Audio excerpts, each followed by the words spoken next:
I was sitting in my little apartment on December the 22nd. I had watched TV, turned it off, and I was just sitting with a quiet mind. And all of a sudden, it was as if I was overshadowed by something, and this thought, powerful thought came into my mind. You're going to have a heart attack. And you're going to have a heart attack because you're getting too involved in material things, and especially your grandson. Yeah, I remember thinking that's a pretty drastic way to stop that. But I accepted it somehow, and I just felt uplifted, sort of, and I went to bed, and I went to sleep, which is astonishing because I should have been shaking in my boots, you know. But the next morning, I decided I'd sleep in because I got to bed late, and the information, you know, maybe it wasn't true. You know, it didn't say when.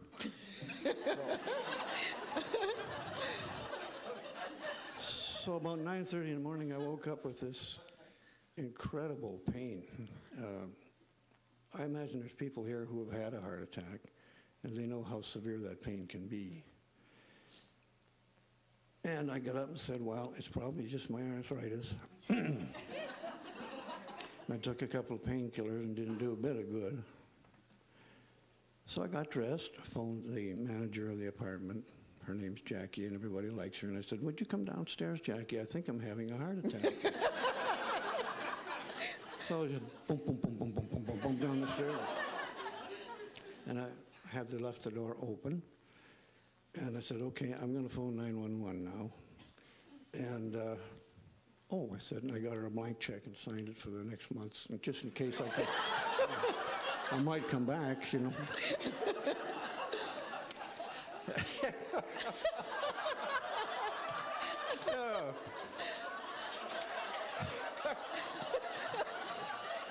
Oh my, it's so silly when I look back on it. But anyway,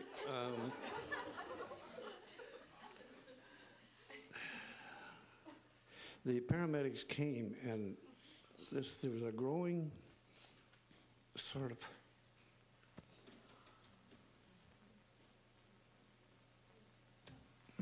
conviction, a wonder that somehow I couldn't die.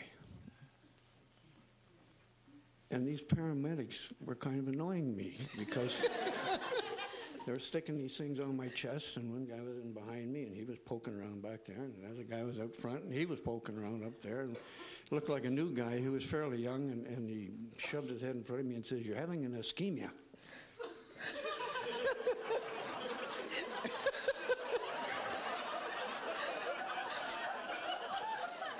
And the older man, he said, no, it's an infarct.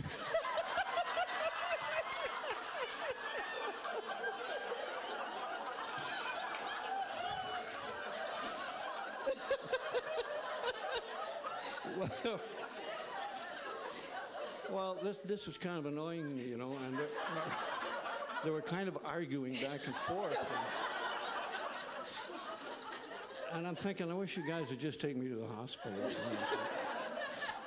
So the guy, ischemia, infarct, and I said, listen, you guys, I wish you wouldn't use language like that. You know? Anyway, they got me in the ambulance, and they were still kind of arguing on the way to the hospital. And it was annoying me because this wondrous thing was starting to unfold, and they kept yapping back and forth, and I said, if you guys are going to fight, I'm going to go home. You know? They got me inside, and I did a silly thing then because this thing was unfolding and unfolding and unfolding, and the doctor, all of a sudden, his face appears overhead, and he said, what seems to be the trouble, Mr. Marshall? And I knew the paramedics had told him all these things because they have these big handheld things that's, you know, all over your chest and everything. So I looked at him and said, I think I got anthrax, you know.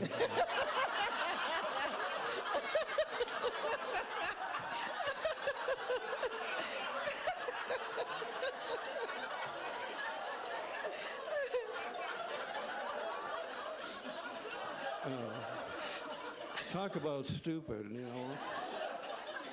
And I was thinking of the last Sat Song in a View, and he said, well, have you been out of the country recently? And I said, yeah. he said, how long? And I said, oh, it was 7 to 9 days, because I'd spent a couple of days with a friend down here in California. And he said, were you to a farm? I said, yeah, because Cullen, he wanted to go to this little miniature horse farm, and I went along with him. So he disappears and let me to this. I can't put it in words, Guruji. I don't know. Pretty soon his face appeared above me anyway, and he sounded a little annoyed, and he says, you're having a heart attack. But by this time, I just said, oh, and kept my foolish mouth shut. And this rock-hard conviction came. I cannot die. It's impossible to die. This body may die, yes, and will someday or right now. I don't know. But I cannot die. Ever. Ever. And I must mention that I hadn't been given any narcotics, in case somebody's thinking that, well, you know, you're all jazzed up, Jack, and you're... I wasn't. I was in very severe pain.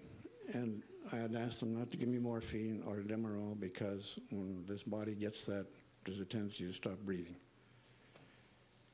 So, and yet somehow this awareness overwhelmed the pain, somehow.